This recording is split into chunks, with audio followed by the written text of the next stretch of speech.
Hello, Global Theater. My name is Gerry Fialka. Today is December 16, 2025. Want to thank Rob Grant and his amazing podcast, I'm Probably Wrong About Everything. Want to welcome today's guest, Vessela Stoyanova. How do you say your name, please? I'm sorry I killed it. You got the first name perfectly, Vessela. The last name is Stoyanova. Thank you so much. Where are you calling from? I am currently in Boston, Massachusetts. The first question is, what is the best thing for a human being? I think connection. Connection to other people and to nature and to the world that we live in. I love it. To other people and nature, in the world. What's your favorite form of information? How it comes into you? Oh, books. Definitely books. I like information the slow way. I don't like fast stuff because it becomes very shallow very quickly. So definitely books. Did you become a reader, one, because your parents told you to, two, they did it as an example, or three, on your own? Kind of on my own. I grew up with my grandparents up until the time I was 5. I grew up in Bulgaria, in Eastern Europe, and that's part of the tradition. Partly it was our family, but I was very bored as a child. I was alone and kind of sickly, and was very fortunate to have an older cousin who I think she might have been bored too. So she just taught me to read when I was like 3 or 4, very, very early. And man, once I read my first little book and I realized I don't need anybody else to entertain me, that's all it took off like wildfire. Wow. Why do you think humans collect or gather information? I think to make sense of everything, to make sense of why we're here. Yeah. And again, for connection. Yes. Do you think this need or want to collect information is more innate or more invented? I think it's innate. To the extent that I believe in a dichotomy between invented and innate, I think those two things are so interconnected that it's a little strange to think of them as separate. But there are certain things that I do believe are innate, and then maybe they're enhanced secondhand by invention. But gathering of information feels innate to me. Do thoughts create emotions? It's a circle. I think goes both ways. It's a chicken and an egg thing. I think sometimes emotions create thoughts and sometimes thoughts create emotions. Fill in the blank. I don't know what I think until I talk about it. Right. And sometimes I talk about it to myself. I do talk to myself quite a bit. Yeah. But oftentimes I talk to other people. I talk to my students a lot, and oftentimes I realize I don't know a thing until I talk to my students and they ask me questions, and then I'm forced to think one level deeper to get to it. Really good. Yeah, because McLuhan says, I don't know what I think until I say it. Joan Didion says, I don't know what I think until I write it. Mm-hmm. Can humans think without language? Yes. If you had asked me that question 5 years ago, I would have said no. But I've kind of been on a journey in the last 5 years of discovering ways to exist that don't necessarily go through language, which again, for someone who has relied on reading heavily my entire life and I speak multiple languages, it used to be that language was so prevalent in my understanding of the world. And it's only been in the last few years that I've discovered other ways to exist and to think without language. So that may be moving, theater, dance.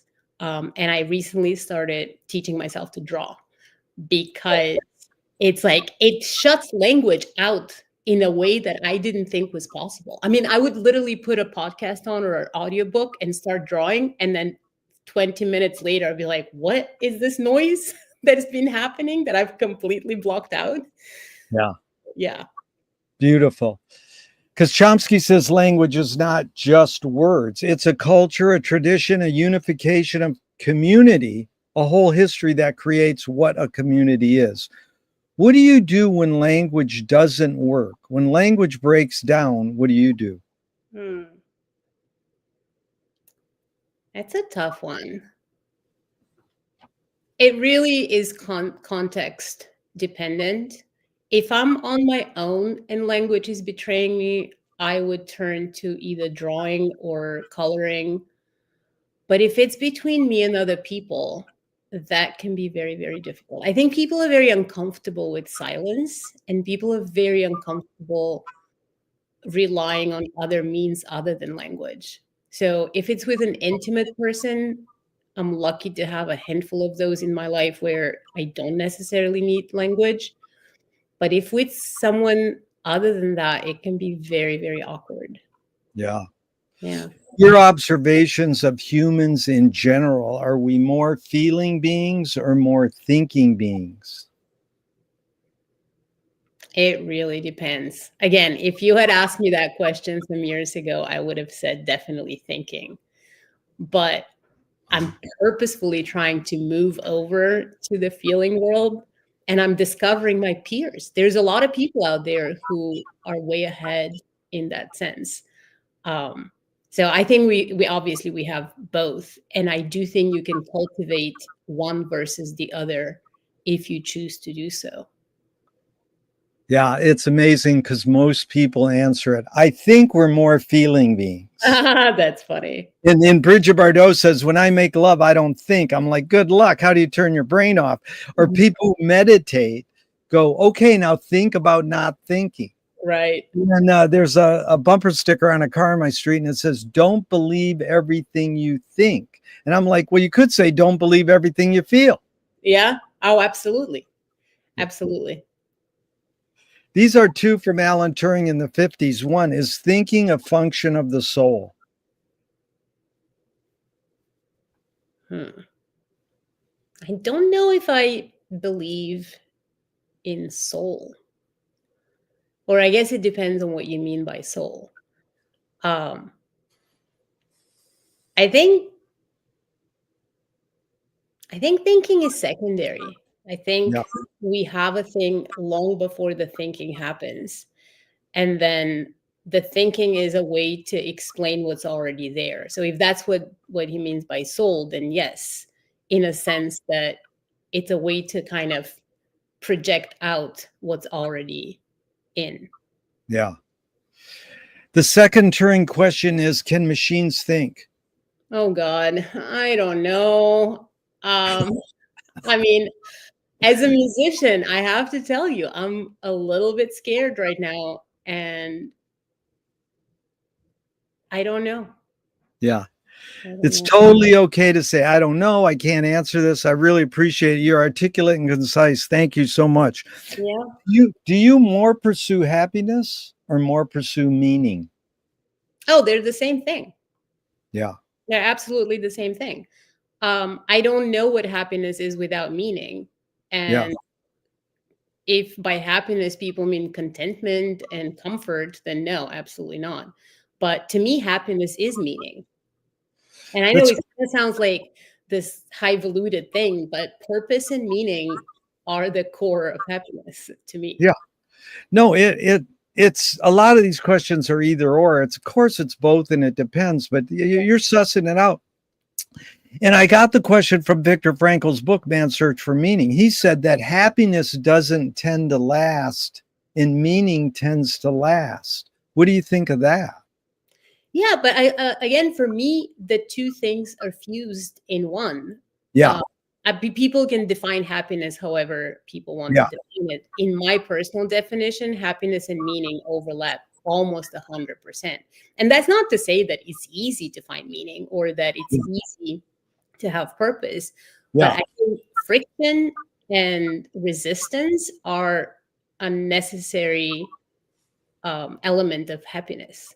Yeah. Does the brain more detect consciousness or create it? Like, is consciousness there bubbling away and we're more so detecting it or more so creating it? I think we're detecting it. To my understanding of consciousness, it's always there, whether we have a body or not, whether we are here or not, and we just kind of tap into it. And we're given this body for a certain amount of time, kind of as a crude tool to get access to consciousness. And when the body expires, then consciousness kind of returns to wherever it exists. But I don't know. I don't think we created. And of course, I don't know those things, but that's just my understanding. And that's what helps me wake up in the morning and be excited about being alive. You know? Beautiful. What's faster, speed of light or speed of thought?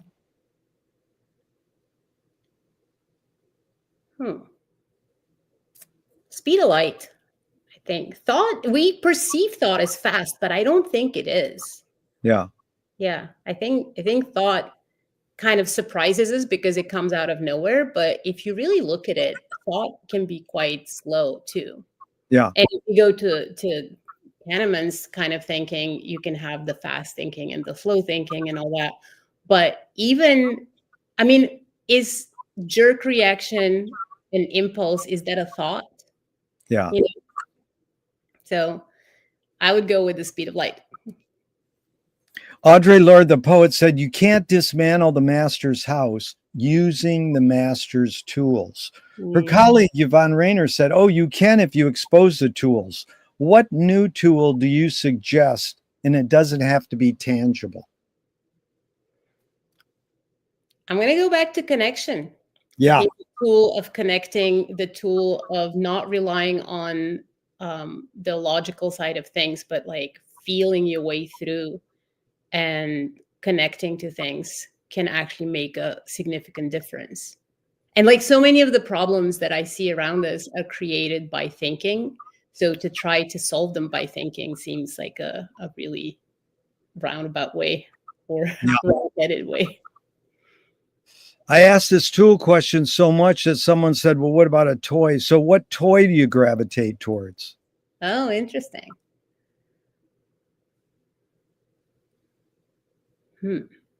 Well, if it needs to be a physical toy, I'm definitely going with my bicycle and my skis. Those are two things that help me through just about anything. But if we want to stay a little more abstract, I think any motion, like moving through nature, and any art form, be it poetry or drawing or reading or I ride a bike 3 times a day, and I know you combine them because just the turning of the wheel, you have your best thoughts when you're just riding and you're not. It's beautiful. Now, for me, biking and skiing are the two things. I mean, running too. But, and I live in Boston, where you can basically bike until you can ski, and then you ski until you can bike. There is a little bit of overlap, but for the most part, you kind of trade off between the two. Well, you combine them both with the word motion. What a toy. What do you worry about when you go to bed at night? Oh, God.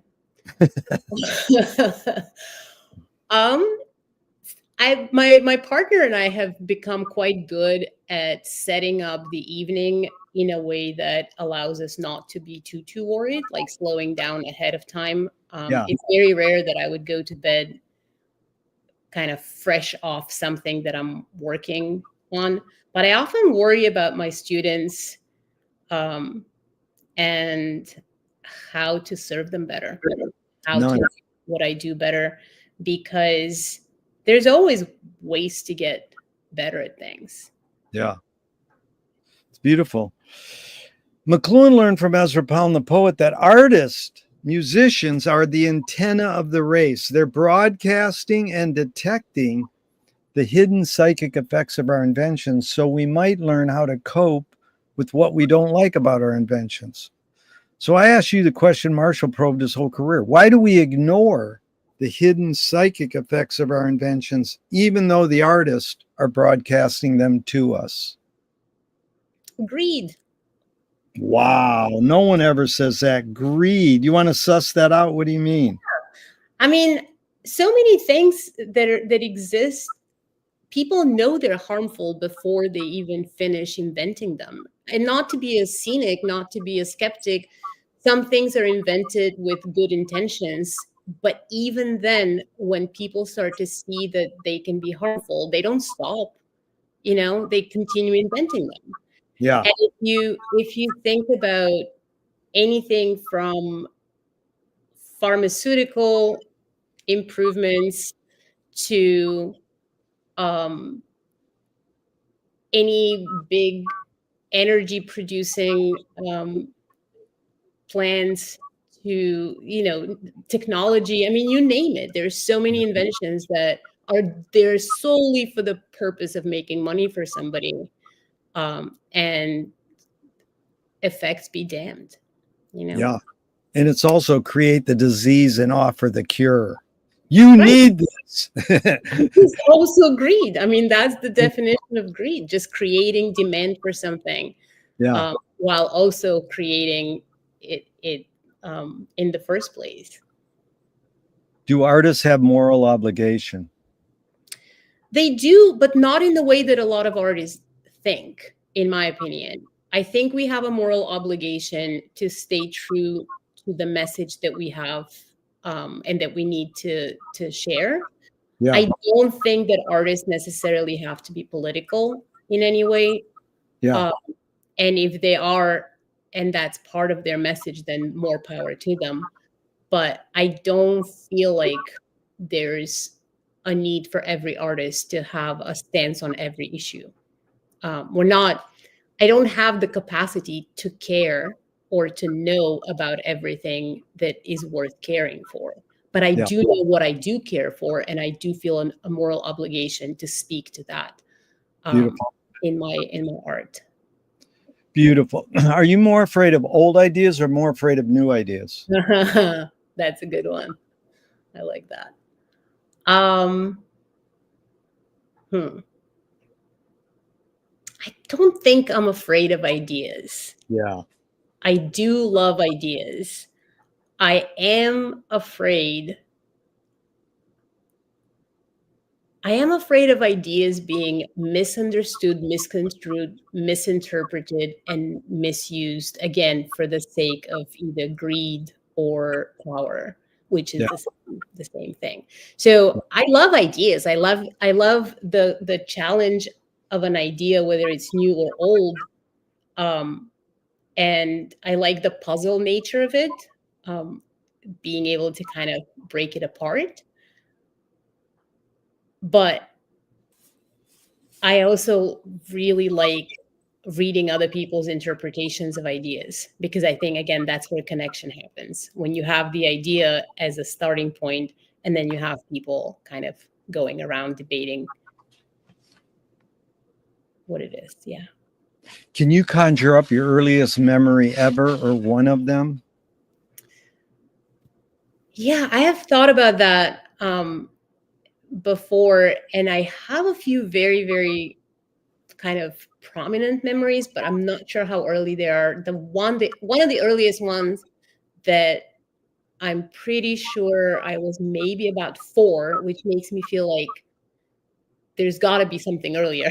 But anyway, is living back in Bulgaria and having a very young brother who was just a few months old, and he fell down a few stairs. He was walking with like a little spider toy that he sits inside. Um, and I remember watching him go through this open door, and I ran back to my mom and I said, "Mom, I think my brother is about to." And as I said that, we heard him screaming. And then I got scolded for not, like, instead of rescuing him, going to let them know. And so Right.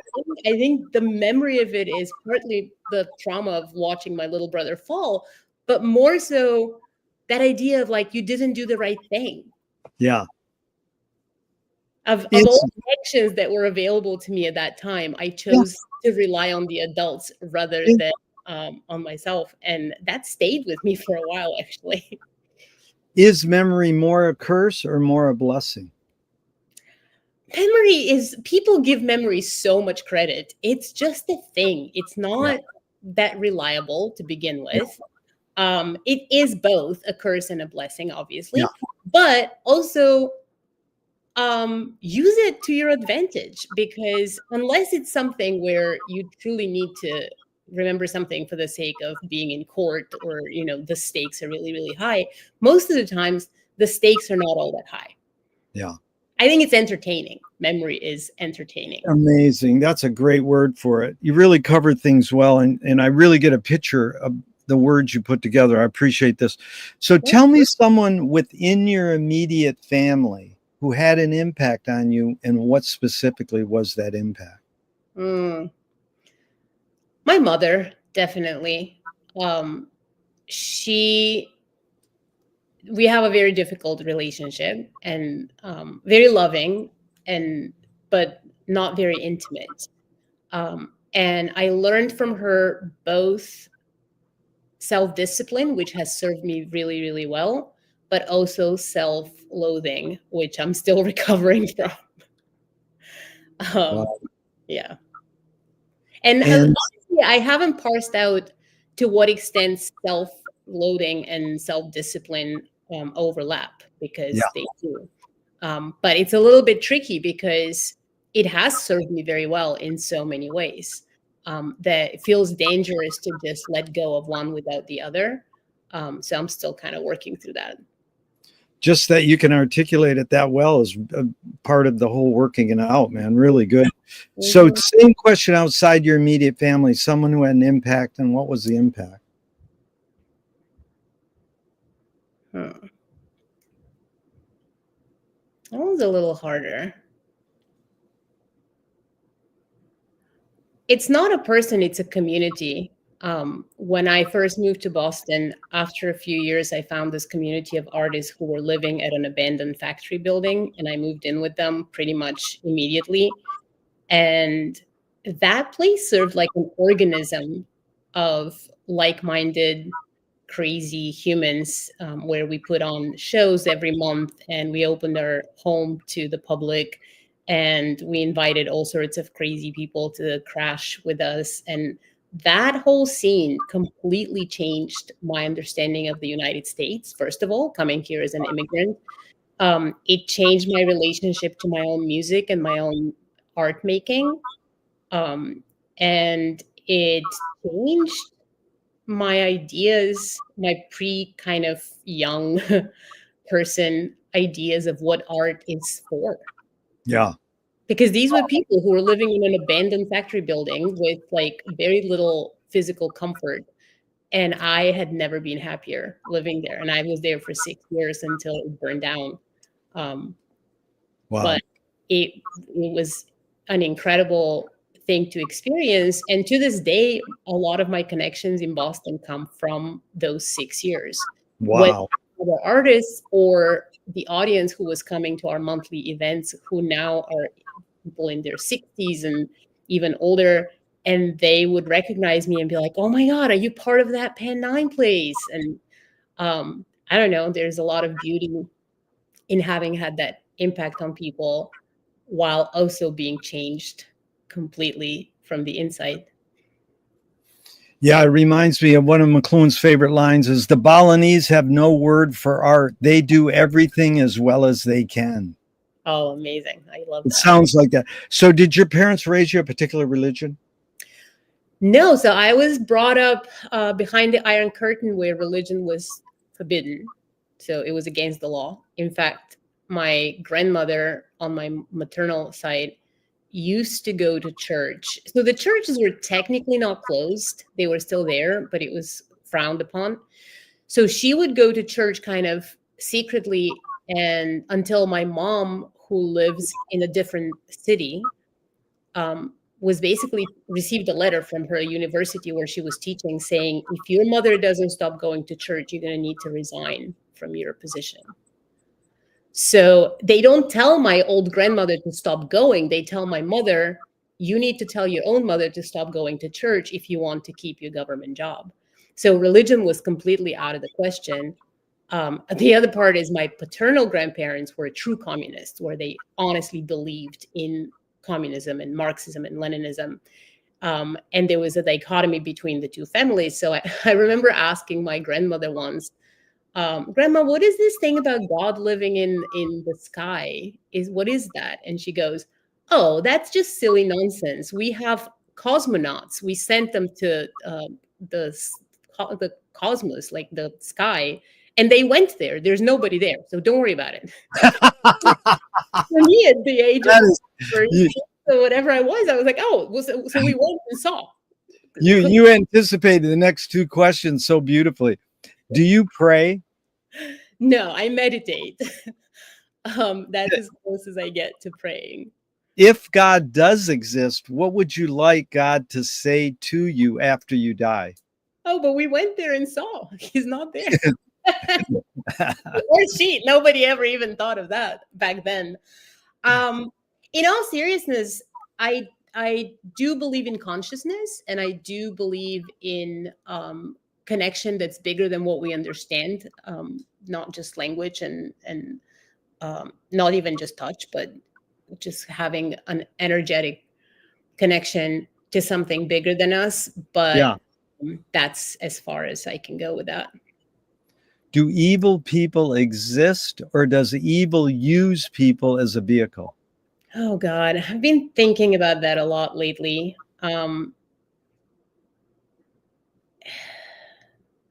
I don't think evil people exist. Yeah.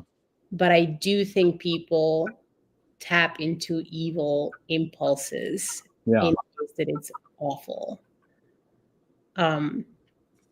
We were watching a documentary a couple of nights ago, and it kind of went against what I was saying earlier, where often we try to do something at night for peaceful sleep. And this documentary just stirred up so many emotions about evil in the world that I literally had nightmares afterwards. Yeah. Oh, yeah. So the real hidden question here is, how do you advise someone to deal with an enemy? And I'll set it up. Alan Watts says, if you acknowledge your enemy, you empower them. Coppola stole from the mob and the samurai. Keep your friends close and your enemies closer. JFK said, forgive your enemy, but don't forget their name. And Fellini says, I need an enemy. So it's a lot of thoughts. The basic question is, how do you advise someone to deal with an enemy? But first, how would you respond to Alan Watts? If you acknowledge your enemy, you empower them. Well, if you acknowledge that they are your enemy, you empower them. But if you acknowledge them as a human being, if you acknowledge their existence, then you've opened the conversation, and then case over. Yeah. Not to say that people are not going to continue to not like you necessarily, but I think that's what you need to do. I think where the danger is, and with some of the other quotes that you had there, if you ignore the fact that they think they're your enemy, then you can be in trouble. Yeah. But acknowledging their humanity is where you start. Beautiful. That is so nice. Nassim Taleb said, games were created to give non-heroes the illusion of winning. In real life, we don't know who wins or loses, but we can tell who a hero is. Gregory Bateson says, if the criminal gets caught, does he go, whoa, my criminal skills weren't up to snuff? Or does he go, oh, I did something morally and socially wrong? So again, it's a lot of prompts-based question is, does punishment work?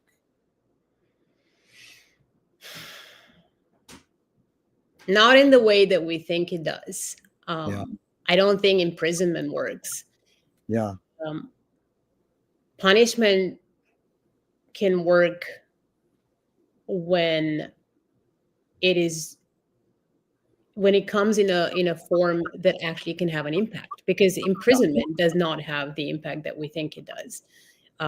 It doesn't even have the impact of keeping us safe. We think it does, but really, at the end of the day, it doesn't. I haven't spent too much time thinking about punishment in a broad sense, but my gut feeling is that there can be a form of punishment that can work, but it'll have to be creative. Nice. James Joyce was the first projectionist in Dublin 100 years ago. He basically checked out. He said, "This is stupid. Why should I go inside a building and see a movie of a tree when I can go outside and see a real tree?"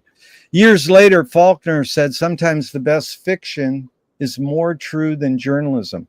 Why do we have to recreate things in order to get them? Why do we have to go to a theatrical play of people acting out life? Why don't we just live life? It's intensifying the beauty. Yeah. What it does is it distills the beauty into 1 2 hour or however long the performance is, Yeah. period.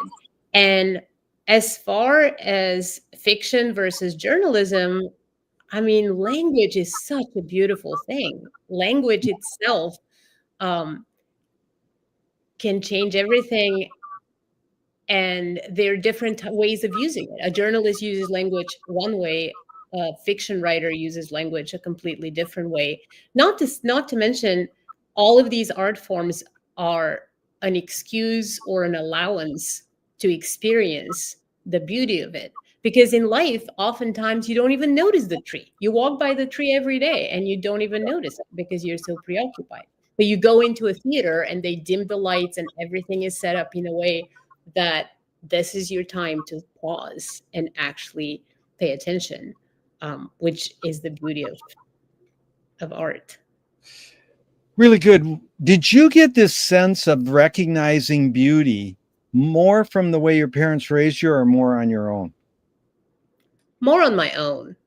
What my parents gave me that was extremely important was the love for nature.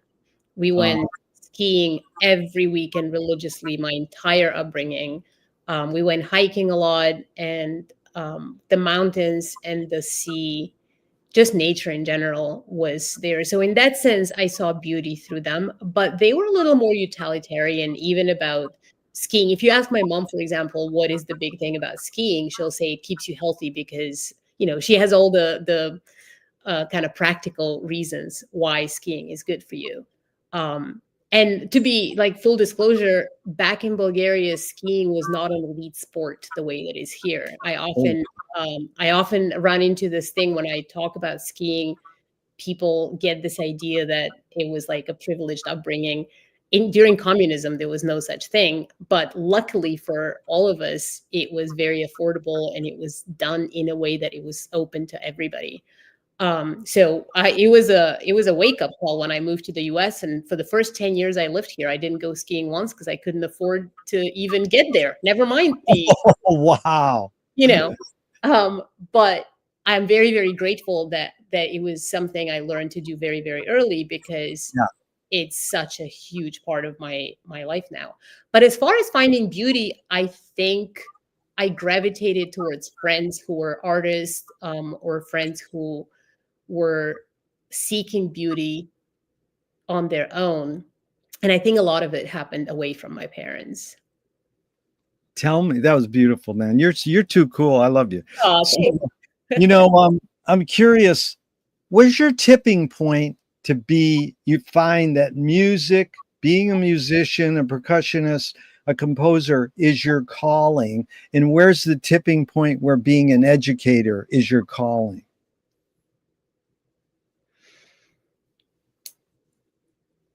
Yeah, it's a three-pronged thing for me. Um, Ironically, I think being an educator is more of a calling than being a musician these days. I don't know. It's funny. I fell into teaching by accident, as a lot of artists do. I needed to eat, and it kind of was one way to do it. And I was so fortunate that I completely fell in love with it, in a way that I did not anticipate happening. And in the meantime, it allowed me to only perform when I want to perform and to only compose when I want to compose. So I don't feel compelled to make money being a performer and a composer, which Wow. is not to say that I don't, but I don't have to. And it's That's an extreme privilege, and I'm completely aware of it. I often tell my students this: if if you're considering teaching, you better love it, because if you don't, it is the hardest job in the world. It is so difficult. You don't care. I mean, without teaching without compassion is impossible. It Yeah. is probably the most sure way to get burnout Yeah. if you don't care for your students. But honestly, I think I'm a better teacher than I am. I don't even know how to say this, and it's so strange. But I feel like my calling is to be a teacher, not to be a harmony teacher. So I'm better at the teaching part than the harmony part. Wow. But And still, you became a musician first. Did your parents raise you with music around the house, seeing live music? How did you go? Oh, and then in grade school and high school, were you studying percussion then? And where'd you go? Oh, this is my calling.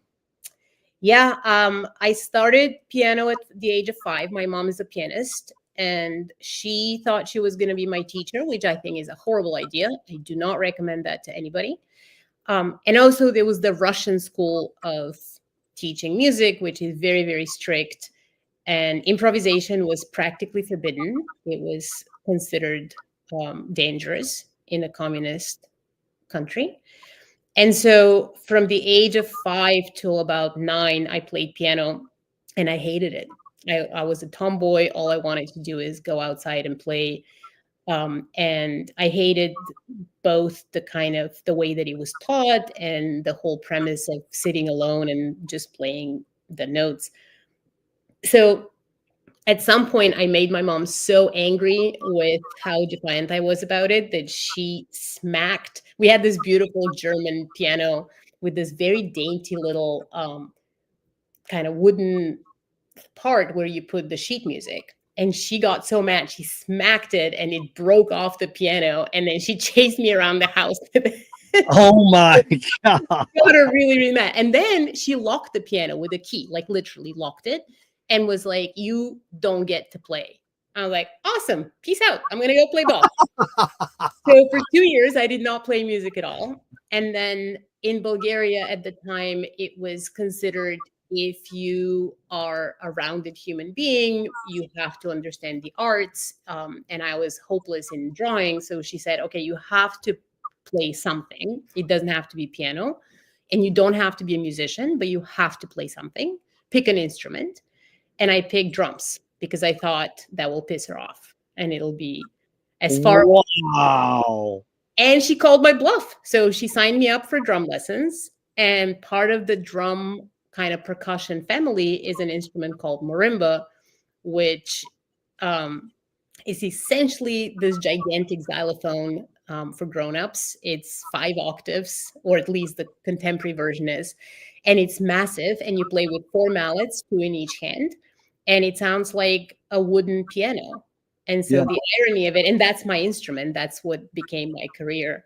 But did you hear marimba music in particular to pick that? I mean, are you listening to jazz and rock and God, no, that was forbidden.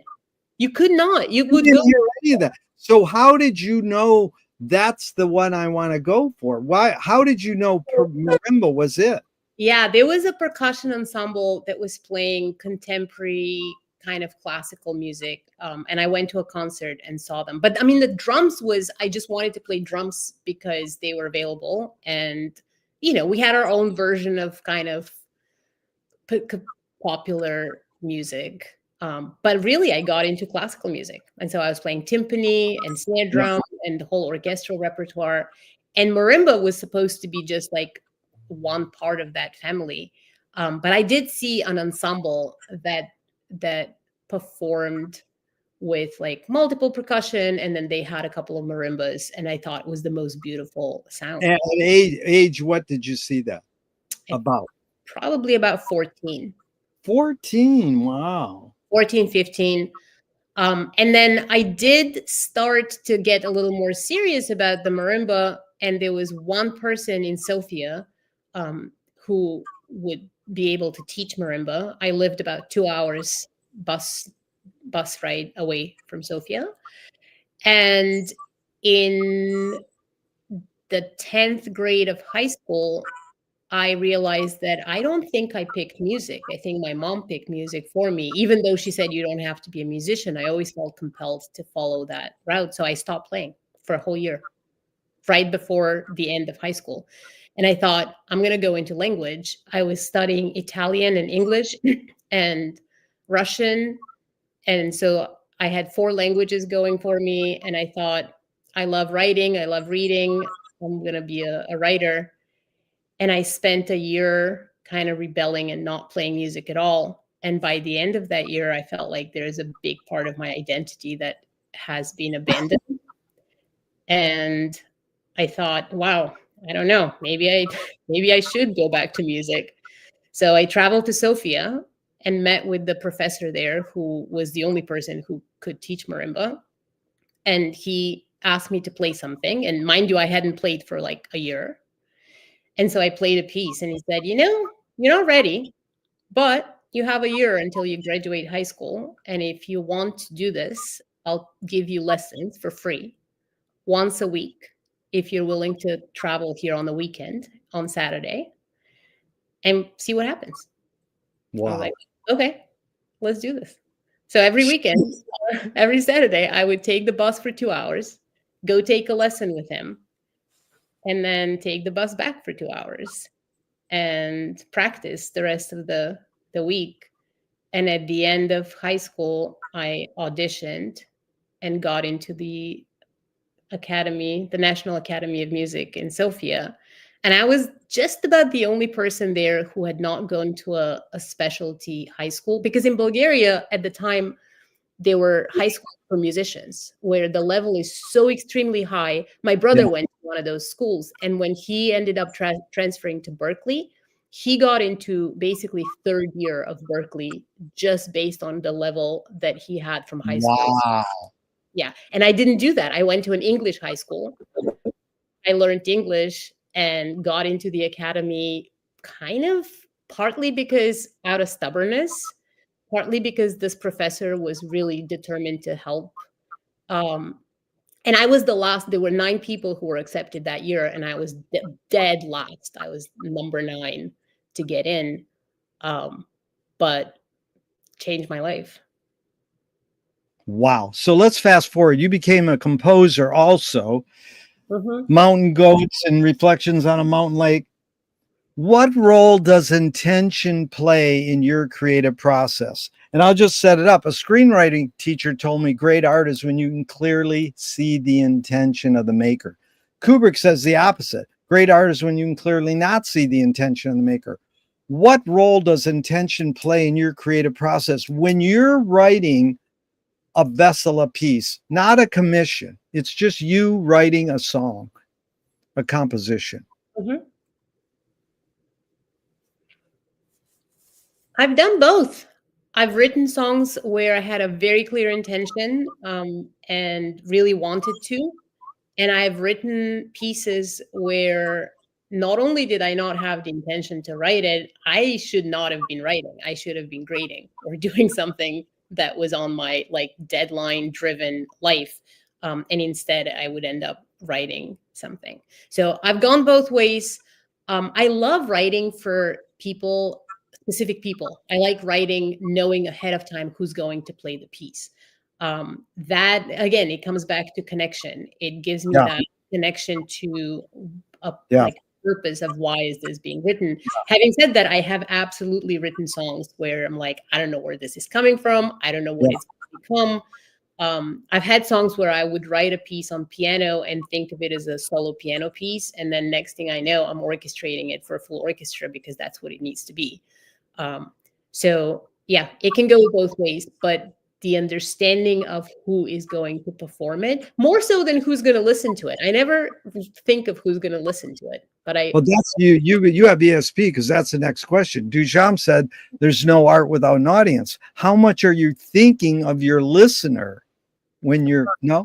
But I am thinking of my fellow performers, because those are the people who I share the music with. I have a duet with a cellist, and I often hear cello music in my head just because I know she's there and I know she'll play it.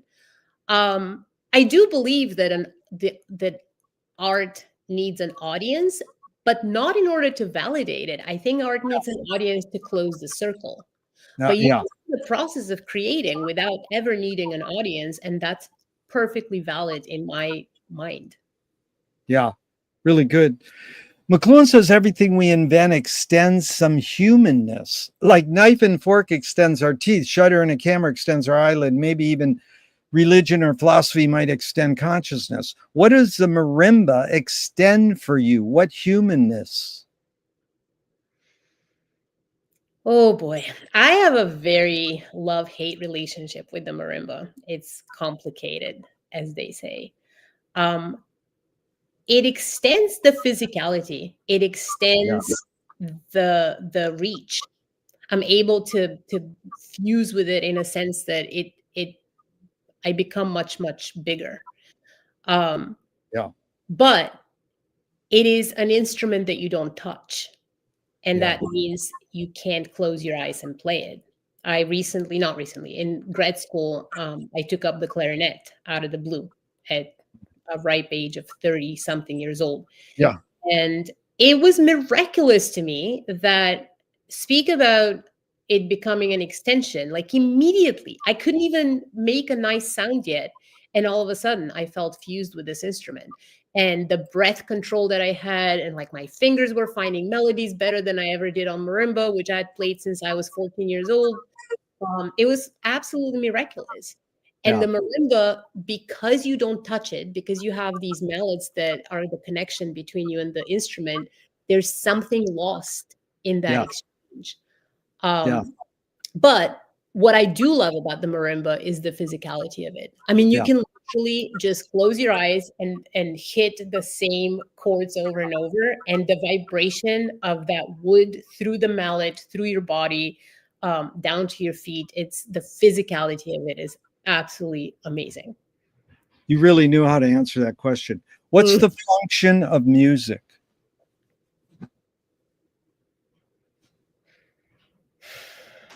I don't like the word function. Well, how about if I'm going to go through like a list of 20 that I've gotten over 40 years, and you stop me when you go, let me expound on that. Or, the first one is there is no function. Igor Stravinsky gave lectures on meaning music means nothing. John Cage said it was to soothe the soul and make it susceptible for divine intervention. Yes, definitely that. Check. Mickey Hart, the drummer of the Dead, said it's warning. They're coming to steal our food, so I'm going to hit a log and it's going to warn my people. Okay.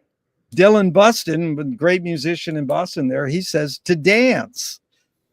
Another great Boston musician, Norman Namchuk, says to keep us from going insane. Oh. So far, John Cage is the one that resonates the most. Wow. David Moss says it's the sound of being alive. Okay, I can get And then these are all sort of evident. Entertainment, pleasure, nostalgia, creativity, connection, your main word there, community, ceremony, ritual, learning, stir emotion. One guy says self-awareness. Oh, interesting.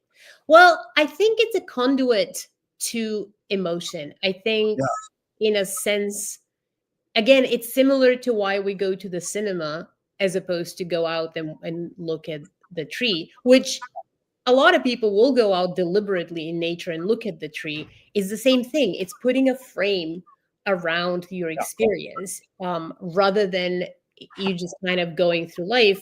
When you hear a piece of music, it can kind of color your baseline. It can change the way you feel. But again, the reason why I said I don't like the word function is I don't like to think of it in a utilitarian kind of way. It's it is optional. I don't think, there are many people for whom it doesn't do what it does. I think what's interesting about music too is you can't assume that how a piece of music affects you will affect a different human being the same way. More so than literature and film, I think. Yeah. Well, that's David Moss told me. When I always tell people the Balinese quote, they have no word for art. They do everything as well as they can. He said, oh, New Guineas have that for music. They have no word for music. It's music. I mean, it's just, it's like breathing, it's living. And so, the other one I love is, because it's perplexing, the function of music is to hypnotize people to be themselves. Yeah, I guess in a very in a perfect world, but also music. I mean, the word music itself can be a little problematic because so many things are considered music. Yeah. Anything from hitting a drum as a warning, as you said, all the way to Wagner, who in so many ways can be problematic, all the way to Cage, where silence can be music. So it's a very, very broad. Yeah. Cage is the greatest, especially in your regard, percussionist. He invented kind of prepared piano where you put, knitting needles or whatever, because his friend was a dancer and they go, we need some dance music. And he goes, well, I've heard African music, so I can play piano. So so he, what an amazing person. And then, Varese said it's organized sound, emphasizes timbre and rhythm over traditional melody and harmony. So let's get into this. Copeland says the four elements of music are melody, harmony, rhythm, and tone color. In non-academic terms, what's tone color? It's the texture. It's the texture of the tone. Like sometimes when I hear a voice, it will feel like silk, or it will feel like velvet, or it will feel like pebbles scraping the bottom of a river. So to me, that's what that means. Yeah. So those four elements, how do you navigate them? How do you integrate them? What's your favorite? Melody, harmony, rhythm, and tone color? Oh, it's so funny. Definitely melody, which is strange for a harmony professor to say. But I've always been really strongly gravitating towards melody. I think part of it is the folk music of my culture is almost entirely melodic. It's polyphonic in the sense that there's a drone, but against that drone, there's a melody. For me, melody is the one that carries the strongest message. And then everything else, it's almost akin to, in drawing melodies, the contour of the object that you're drawing. And then everything else is the shading, the coloring, which can contribute hugely to the impact of the piece. But that's kind of how I perceive it, which again, it's strange because I'm a percussionist and a harmony professor. Yeah. And still melody is the thing that I gravitate towards. Now, as far as the sound quality goes, that's an area that I'm fascinated with. And again, because I got into clarinet, the reason I got into it is because there's this style of Turkish and Greek clarinet playing that is so close to the human voice, that to me is the closest I will ever get to have that level of expression. So there is something to be said about how powerful sound quality can be. But Okay, linked to go back, just I missed that. To style the clarinet in what two countries? Greece and Turkey. Okay, thank you. Go ahead. Yeah. Yeah. It's a slightly different clarinet than the Western clarinet. It goes down a little bit lower. It's called a sol clarinet or G clarinet. But again, it's so close to the human voice and it's so expressive. The problem with marimba, too, is it lacks some of the expression that I crave. It doesn't have breath control. It doesn't have sustain. It doesn't have tremolo, or the tremolo on it is kind of almost cartoonish. And so I was kind of feeling a little hungry for different expression, and I found it in the clarinet. How cool. So my friend says the 3 T's of music are taste, technique, and theory. You learn you learn how to play it, technique. You know that structure, theory. How does one acquire taste? Oh boy. You're good. Um, well, okay. So I do think you can cultivate taste, but I also think that it's inherent. So yes, and Yeah. I think exposure to as many different things is really, really important. You know, the joke of I play all kinds of music, country and blues. Like Yeah. if your scope is very narrow, then that's all you can see. I mean, I have this happens with my students every semester. I ask them, "What do you listen to?" And they go, "Oh, I listen to everything." And then I say, "Well, list a few things." And inevitably, their scope of everything is so narrow Yeah. that you like everything. That's everything. Like, Yeah. have you heard of the Tuvanian throat singers? Have you The heard of first music? Have you heard of Bulgarian women's choir? Have you, you know, like, so I think taste comes with exposure, Yeah. uh, just like everything else. I mean, it experience. The Yeah. more things you can experience, the more you have to choose from, and the better you'll know what you gravitate towards. Yeah. The answer I get the most is that exposure and experience. But when you said inherent, because when you say taste, it's gut. There's something in your gut that you know, I mean, I wanted to go into the Bulgarian women's choir because I worked for Frank Zappa for 10 years and Yeah, he's huge in the marimba, in the yeah, vibe. yeah, that's true. And Ruth and Underwood. and he loved the Bulgarian women's choir, and he would play their music before the concert started. So all these kids are going to a rock concert and they hear this like demented nuns choral music and they're like, what the fuck is this? And Frank never really went to shows, and when they came to LA, he went to the show and took the family and saw the Bulgarian women's choir. And I mean, that stuff is just, it's like the tuba throat singers. Yeah. It's transcendental music, and then they end up on like Johnny Carson, and it's really amazing how they charted on the English pop charts. Mhm. Well, Joe Boyd held that.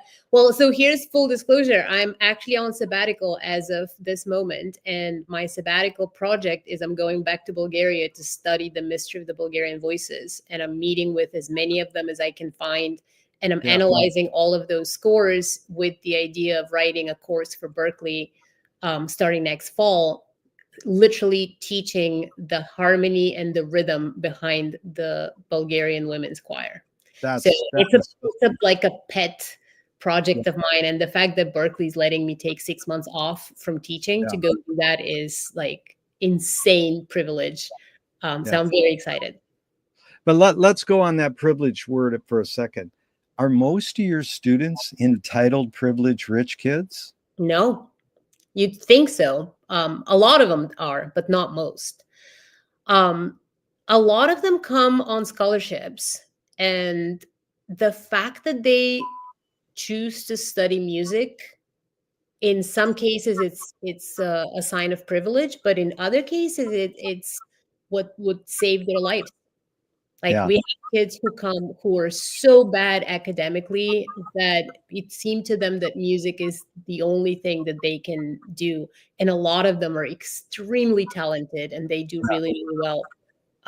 There's an element of privilege for sure, and that doesn't preclude people from being great, by the way. I have people with a lot of privilege Oh, yeah. who end up being very dedicated musicians and very good artists.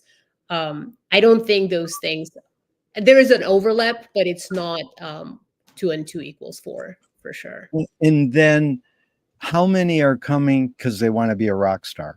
A lot of vocalists are coming because they want to be on The Voice. Really? Wow. Which is really sad to me because, well, first of all, you don't have to get a bachelor's in music to be on The Voice. Yeah. And second, if that's your aspiration in life, Yeah. How far ahead are you thinking, really? As far as the rock star thing goes, I don't know. I feel like I feel like that is not as prominent anymore. A lot of them come because they're interested in electronic stuff. There's a lot of Yeah. screen scoring happening at Berkeley right now, which is very interesting. Part of the fascination with the Bulgarian women's choir is so much of that music has been sampled in video games and Yeah. movies, Wow. that I feel like if we're going to do this, let's learn how to do it for real. So I kind of want to teach that class also for composers who want to write in that style. Um, but yeah, I mean, listen, it's such a big school. There's so many people there from so many different backgrounds and countries and places. So many different instruments. I mean, literally, the computer is now one of the instruments at Berkeley. You can come and Yeah. computer is your main instrument, Yeah. which is absolutely legit. And the great thing about the school is, unlike other places, you have to be a musician first. So everybody studies jazz harmony regardless of what their instrument is. I have a student whose instrument is step dancing and he's studying jazz harmony. I Yeah. have students whose computer is their primary instrument and they're studying contemporary harmony. Yeah. So everybody's a musician first and then they find their expression afterwards. You're in a good spot, man. That's amazing. So this word taste I brought up. Mm. This is McLuhan. Song is slowed down speech. The reason cultures have different musical taste is ultimately connected to language difference. Any comment? Say that one more time. Well, it's two parts because the first part throws people off. Song is slow down speech. Yeah. The reason cultures have different musical taste is ultimately connected to language difference. I don't agree with that. Yeah. In the sense that I gravitate towards a lot of music that come from cultures where I don't understand the language. Yeah. I think there is something to the fact that the music and the language are linked, but I don't think taste has anything to do with that. Yeah. I do think that the language of the culture will have an impact on the music, but not exclusively. I mean, there are so many other things. Again, Yeah. what I know is Bulgarian folk music. If you look at the dances there, all of the dances are crooked in that you're limping when you're dancing. Like they're not in 4/4 and 3/4 like waltzes. They're all in 5/8. I missed the verb. You said limping, Limp? Limping. Yeah. Yeah, you're not. You know how in square dancing or in waltz everything is, well, square or in 3, whereas in Bulgarian music everything is in 5, 7, 9, 11. They're not straight meters, and that's definitely linked to the cultural quirkiness of Bulgarians. I don't know if it's linked to the language so much. Yeah. But the idea of taste is a little bit problematic to me because, again, I think so much of taste is inherent. Yes, exposure is important. Yes, experience is important. But it's the same for people. When you see a person and you think, I need to be friends with this person or I need to know this person, like there is a gut feeling there. And I think it's very similar with music. I've been told that I'm supposed to like certain people in music. And I would go back to them again and again because I'm a very diligent human and it never stirs me. It never once stirs me. And so I walk away. Yeah. And then there are other things that are guilty pleasures where I'll hear a song and I'll think, I know this is simple. I know this is trite, but oh my God, this makes me so happy. And I have no shame when it comes to taste. I'll admit to anything if it moves me. Have you ever heard the Shags? Yes. They're incredible, by the way. I don't know how, like to this day, I'm not sure. Maybe you can answer this, but I'm not sure. Are they doing this on You have ESPN. No, you have ESP because I was just going to tell you this great drummer. He's from Sweden, Morgan Ogren. He played with Zappa when he was like 18, 14, and he's played with the same keyboardist for 40 years. He's an amazing fusion rock drummer. He can do anything, you know. Uh-huh. And he came to LA, and when he came to my house, he said, you know, play the Shags for me because Zappa loved the Shags. So did Elvis Costello, Bonnie Raitt, all these great musicians.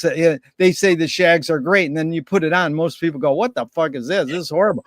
And so I played the Shags for him, and he said just what you said. He says, does she think she has a groove, or is she purposely playing bad? I don't know. No, I mean, it's a long story, but it's basically the dad hears the Beatles. He says to his three daughters, I want you to play music. So he just expected they would know how to play. And then they sort of played what was inside them, and they would play their high school dance, and kids would throw pop cans at them. But you know what's crazy? Try to do a cover version of that. It's impossible. No, there's people who do covers, and it's not impossible, but it's hard to capture what they did. And it is an amazing thing. So there's so much written about them now that they said they actually knew what they were doing, kinda. But the funniest is when he rushed them into the studio, the engineer said, dude, don't you want them to practice? And the dad said, no, I want to get them while they're hot. Oh my God. So he was the force behind, and it was some psychic thing. He went to some fortune teller, and they said, oh, you're going to have your daughters are going to be musicians or something. So he says, oh, then they got to play music. So there's a lot to it that we don't know completely, but we have the one album and the one song. And, you know, it is a kind of time signature that's, you know, and I want to get into time signature in a second, but there's one more I wanted. Well, the one I wanted to ask you is, tell me the name of an instrumental that makes you laugh. I can't think of any. Yeah, I got nothing. I'm coming out. So let's just jump into this time thing. So it's so important to me that you can distinguish time and music so articulately. Because here's the question I just started asking about a year ago. Why is 4/4 time the most commonly used time signature in Western music? So I have a funny story about that. When I was a student at Berkeley, my classical harmony professor said 4/4 is the most common time signature in Western music because you can dance to it. Try dancing to 7/8. And I said, excuse me, my entire country dances in 7/8 all the time. And so to this day, she will cite that as the exception that proves the rule. But in her understanding, and I do believe that's true, it's the easiest because it's so square and so symmetrical, it's the easiest to dance to. I don't know what happened to Bulgarians. Something happened some many centuries ago, and they got into this limping business. But as far as I know, the Balkans are the only, well, in India, there are some odd meters as well, but they don't dance to it necessarily. Whereas in Bulgaria, we just dance to it. Isn't that amazing? Because I'm going to read you a couple things to respond on what you said. Frank Zappa said, it's unnatural to play in 4/4 because we don't speak in 4/4. Interesting. I believe that. Besides being intuitive and easy, 4/4 might be because it's in sync with our heartbeat. But it's not, though. Okay, what I know, this is just things I've written down from research. What do you think our heartbeat is? Is it in a time signature? No, I don't think so. And also, luckily for us, our heartbeat doesn't beat steadily. It can sync up to a steady tempo, but left alone, left to its own devices, it doesn't beat steadily, and that's a good thing. Yeah. Yeah, I don't think it beats in a. I mean, listen, you can put a beat behind anything. You can put a beat behind 7 or 9 or 11 Yeah. or any of it. You can put a square beat behind it. I don't think the hard beats in 4/4. I Yeah. definitely think so. What some musicians have told me, it's in 5/8, it's in 3/4, it's in 6/8. So, you know, the one of the best, well, one other is 4/4 is most common because it's in sync with walking or marching. Yeah, sure. But is that why it's common? I mean, I think these are Yeah. correlations and not causations necessarily. These are what I missed the first part. They're correlations, not causations. Correlations, not causations. Yeah. I don't know Yeah. why. I don't know that marching, I mean, because if that's true, then yes, all marches should be in 4/4, but what about the rest of the music? Not Yeah. all music is meant for marching. And I think tempo in some ways can be more important than the time signature itself. I think the impact of a piece, the tempo of it can be, yeah, can be more, can affect you more than the actual time signature. And the What? fact is, think about all the pieces that are written in time signatures where people can't perceive them. I mean, even Frank Zappa, there are so many pieces where the lay person doesn't count to whatever the number is. You know what I mean? The numbers, you don't hear numbers. You hear pulse, you hear tempo, you don't hear numbers. Yeah, there's a joke in Joe's Garage. He says to one musician, he says, he'll call you up and tell you where one is. Yeah. He'll tell you where the one is, Right. you know. And in Bootsy Collins Funk says, everything is on the one.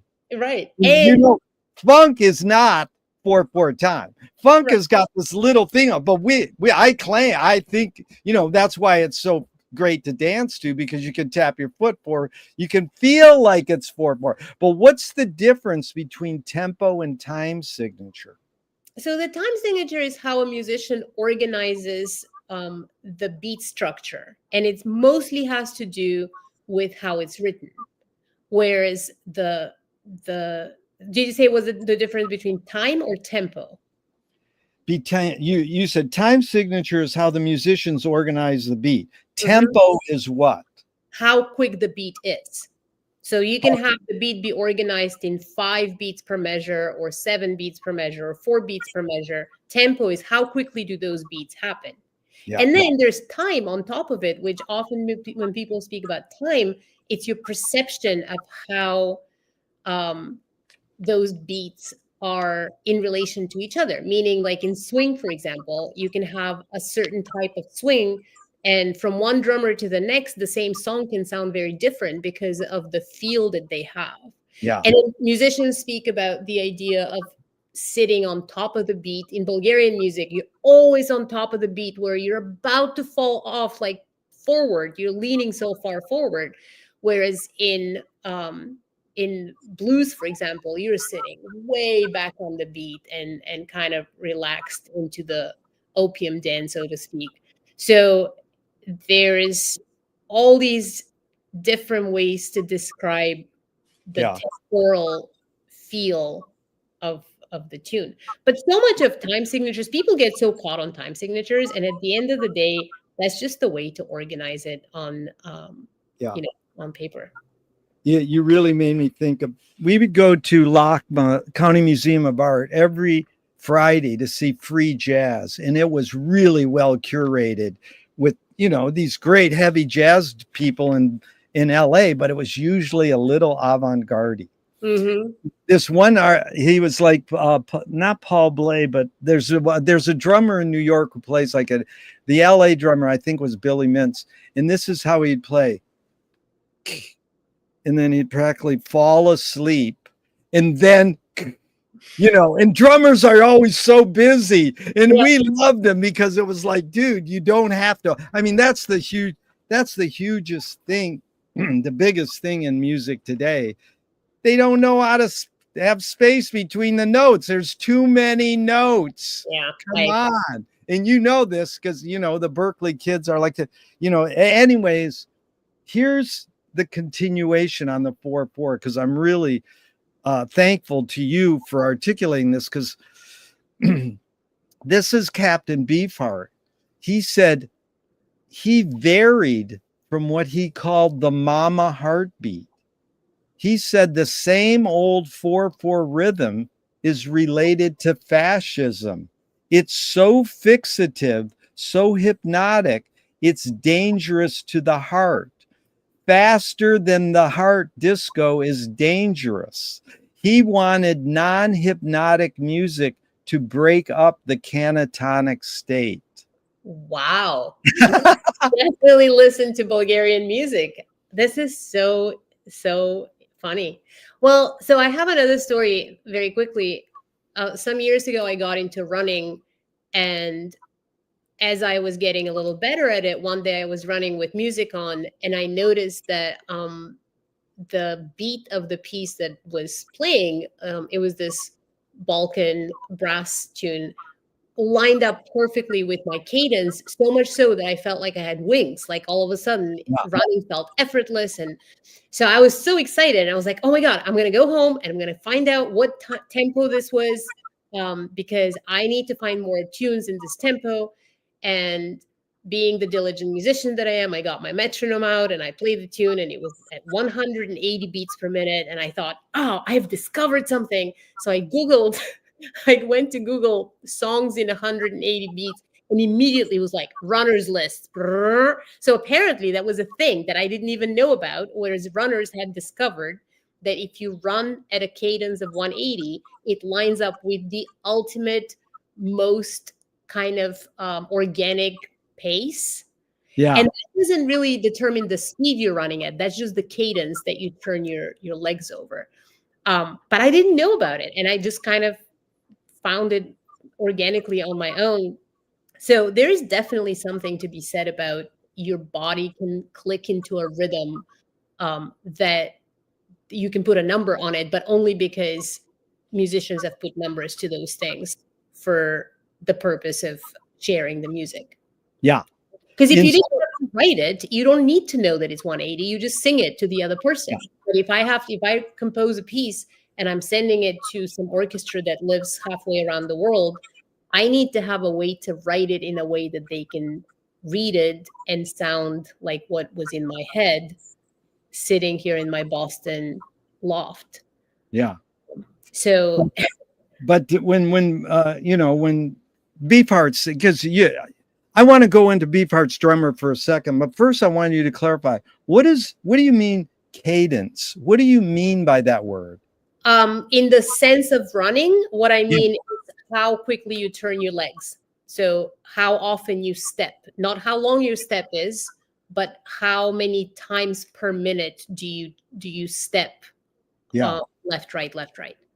In music, cadence means a completely different thing, but in running, that's what it means. I see. Yeah. And so, Captain Beefheart's drummer, John French, his name was Drumbo. He really changed rock drumming. If you ever listen to any of that Beefheart, I mean, that's how I met one of your fellow professors there. She did a YouTube video on, I can't think of her name, but she teaches cognitive behavior in music. She was Prince's engineer. Oh, I know who she is. Yeah, Susan Rogers. Oh my God, she was amazing. She was like you. It's like, and so she did this piece on Captain Beefheart on YouTube. I'm like, because some people get it and other people, it's like the Shags, this is horrible. Yeah. So I says, you teach at Berkeley and you worked with Prince when you were 25, and she did a podcast with me, and it was really fun because what John French did was he expanded on what Beefheart, I think Beefheart said it, but it's like this: drunken sailor stagger. It's like a drunk, it's and it's like what Buster Keaton did. he turned a stumble into a dance. Right. And then my sister, I just want one more thing and then you can elaborate on. My sister was a cheerleader in high school. And it reminded me of she needed a new beat, like bum, bum, bum, bum, bum, you know. And so she would take an empty soup can and throw it down our steps. And it would go bonk, bing, bonk, bing. And she would get the beat from this random thing happening. So it reminded me of like that. How do you come up? So avant-garde. Yeah. but it was what Drumbo was doing. You know, he was being raised with blues and rock drumming. But, you know, the big thing was when Langdon Winter wrote the big article in Rolling Stone about Captain Beefheart, and he sort of alluded that Beefheart found these musicians and he taught them how to play his kind of music. Mm-hmm. He didn't go, we're going to be retro. We're going to be, you know, not even rooted. We're going to just invent this whole new thing. Yeah. That, you know, that thing about the drunken sailor stagger. I think you were going to comment on that, or the idea that, for example, when the drum machine came on in the 80s and all of a sudden everything was really, really strict, people could hear the difference and people were not so happy about it, because there's something to be said about having a little bit of fluctuation. My husband's actually a drummer, and he was telling me about the phenomenon where people will create beats that are not perfect, and then drummers will try to emulate them in live settings. You can hear the difference, and it's subtle, but it's just prominent enough that you can perceive it. So I think it's really interesting. Again, the whole idea of what it looks like on paper versus what it actually sounds like. It's really great. Yeah, it's Jay Dilla. Yes. I haven't listened to his music, but people told me he messed with drum machines. That's exactly what it was. And so, you know, when you get to the godhead of it all, Sly Stone, he kind of did the first drum machine and live drummer song called In Time. I mean, listen to that song. Miles Davis would make his musicians listen to 1 3-minute song for 30 minutes over and over because it was like, you know, Sly has that, you know, he had some of the greatest funk drummers ever in his, and he really established this, you know, he was an architect of funk, and to do the blending. So I met this guy at the farmer's market once, and he had the bumper sticker, "Drum machines have no soul." Being a McLuhan guy, I said, well, that's like saying chairs have no soul. Right.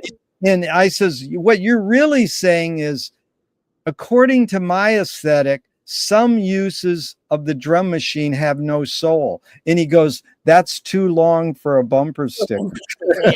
Exactly. But I mean, innovation in music and technology in music has always been a hot topic, and it's interesting to watch what's happening right now. I mean, I'm literally giving a project at the end of the semester, and I know that they can just plug in the guidelines into a chat GPT and come up with a progression that will fool me. Yeah. And because progressions are not copyrightable, there's absolutely no way for me to be able to tell the difference, unless it's like too perfect. But even then, people can take a chord progression from any existing song and write a new melody to it, and no one's the wiser. So it's a little strange. I'm kind of half curious, half cautious, watching what's happening with AI and music right now. Well, it entered the Zappa world when he got the Synclavier. So he got this computer and he could have a note played longer than a clarinet player could play it. And it could play more, more complex than a human could play it. And at one point, he got obsessed with it because, he had toured for 25 years, whatever. And he was like, dude, I don't want to, he didn't want to tour. He could just sit in his basement and write music 10 hours a day and hear it played back immediately the way he wanted. Right. He says, if I would have had this, I would have never gone on tour. And it was like, that was the worst thing to hear because he was a vehicle for culture. And you're not going to find culture sitting in your basement unless you're going to watch TV or whatever. You're not going to experience it live. Well, what was his connection to his musicians? Did he not miss the human connection with sharing music with people? Well, it's a complicated thing because even though he said that, doesn't mean it wasn't a reality that of course, I mean, that's why, like John Zorn will say the first 3 Zappa albums are the greatest.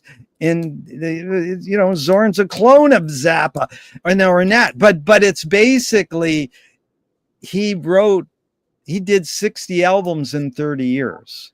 That's really prolific. So there's tons of this synclavier music that hasn't been released, but he's not there to finish it. So, it's a funny thing. Since he died, they've released over 100 CDs. I won't even listen to them. I'm like, okay, because of the 60 that he released on his own approval, that's enough for me. And I believe in that. The other stuff, if it's live, fine, but he still might not have released it. So there's a lot of complications that, and even in Frank saying the question I asked you, how much are you thinking of your audience when you're writing your song? And he said, I just write this music for myself. If other people like it, great. It's like, no, that's, in my opinion, he was over romanticizing. He grew up in a consumer culture, and he was trying to peddle his music to record labels when he was young. And so that's consumer culture. And then he didn't go buy, stupid antique cars like other rock stars like Neil Young did. He said, I'm going to write more music I'm going to spend my time making music with the money I make. So, but I was wondering what age has to do with it too, because when I was younger, I could not imagine a life where I'm not gigging every weekend. Could not imagine it. I thought that would be the death of me.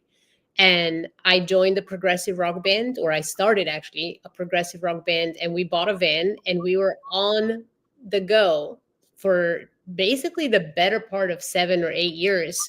And we'd play every dive that would have us, and we'd sleep on people's floors. And that was the best until it absolutely wasn't. And then it wasn't, period. And the whole thing ended.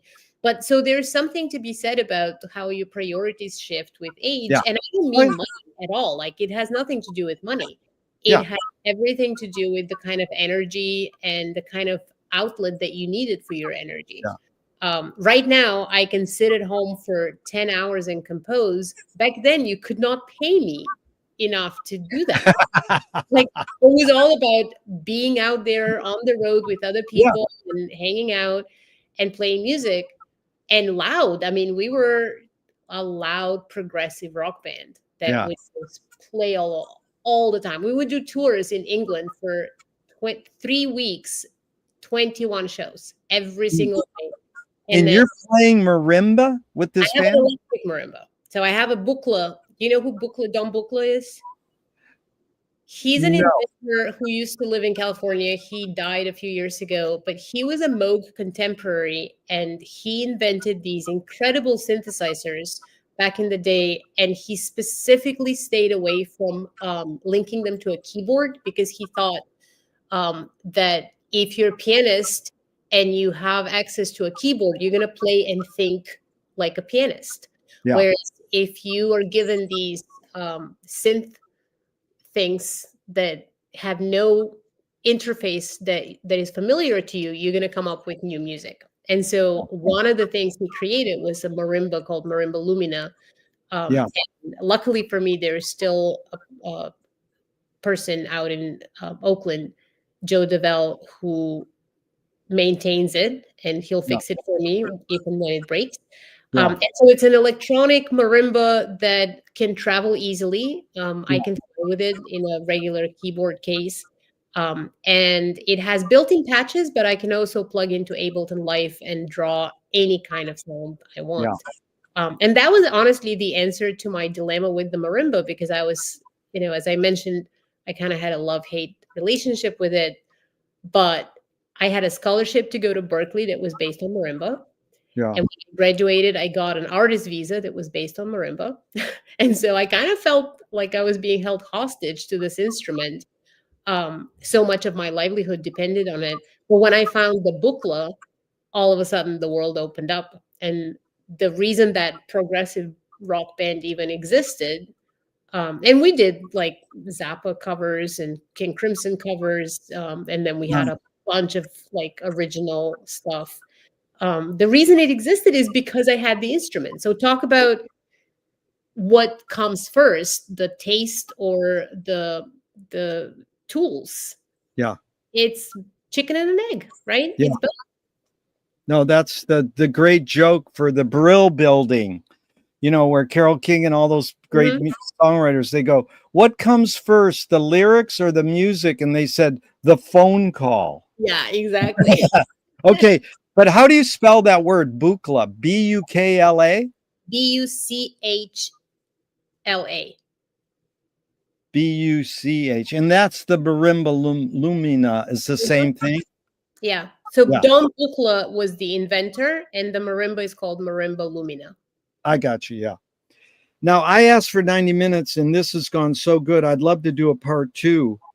And it can be like a half a year down the line. No worries. Yeah, But let's wait until I come back from Bulgaria, because I'm about to be off for the next number of months.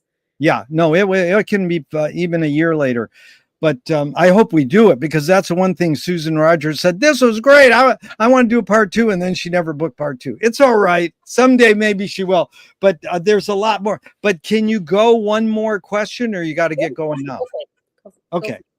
Why don't we do this one question, because we kind of touched on it, and it's regarding the word silence.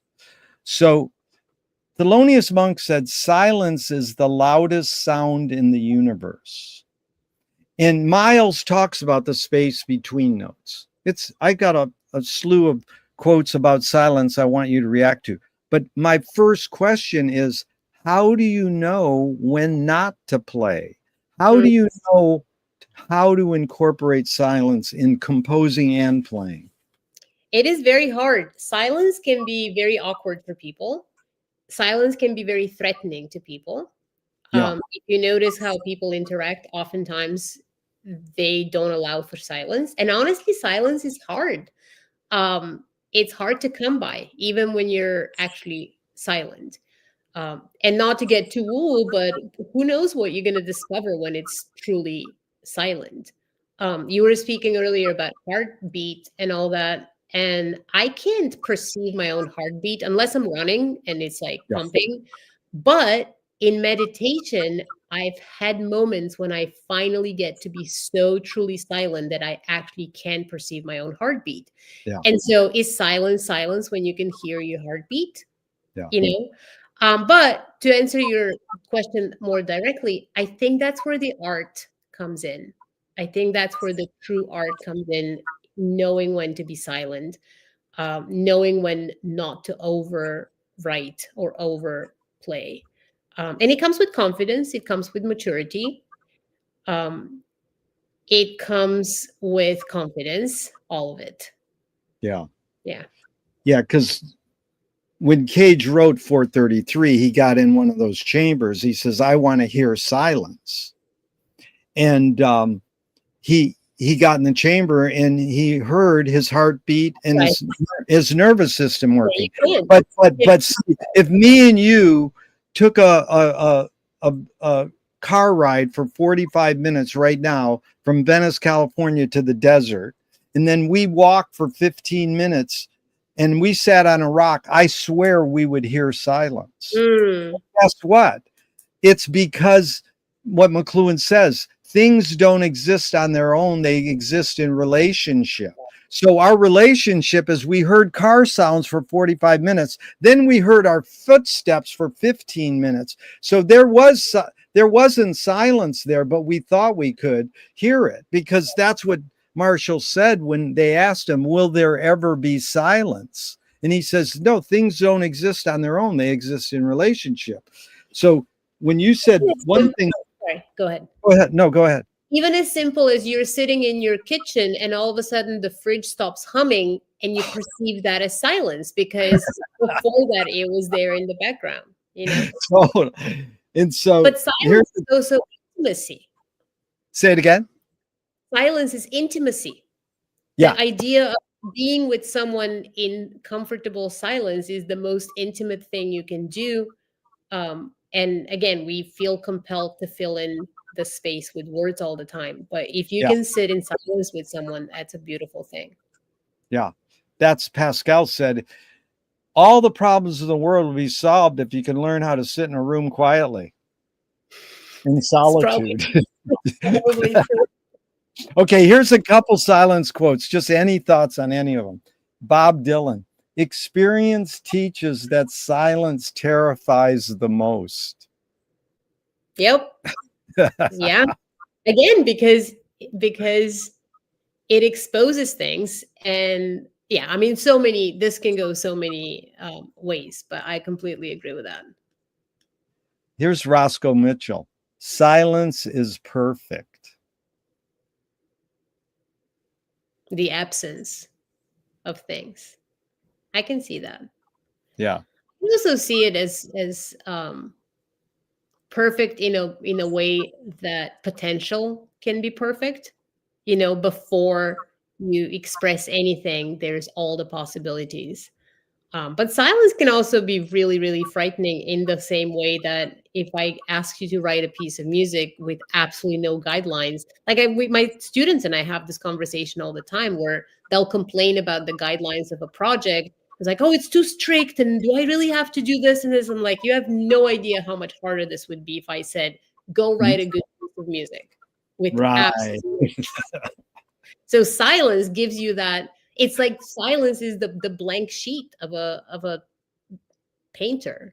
Like, yeah, silence without intention or without inspiration or without any impetus is the most scary thing I can think of. Yeah. You evoked two good ones. George Clinton said, funk is the absence of. Oh, wow. Because, you listen to Zigaboo of the Meters. That guy is not overplaying, but everybody wishes, they could play like that. Okay. Here's A Wee Wee, the Chinese artist. Mm-hmm. For me, silence is music. Good for him. Yeah, that's good. Debussy, music is the space between notes. Yeah, that's a pretty.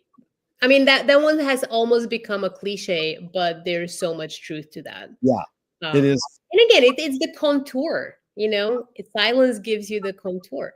Yeah, and that's what McLuhan really captured in talking about the space between two things. Like he said, tactility isn't your hand touching your hand. Tactility is the space between your hands touching, and that's called the resonating interval. Oh, interesting. So see, that's what enables you to. And then here's Cage. This is the one I just got.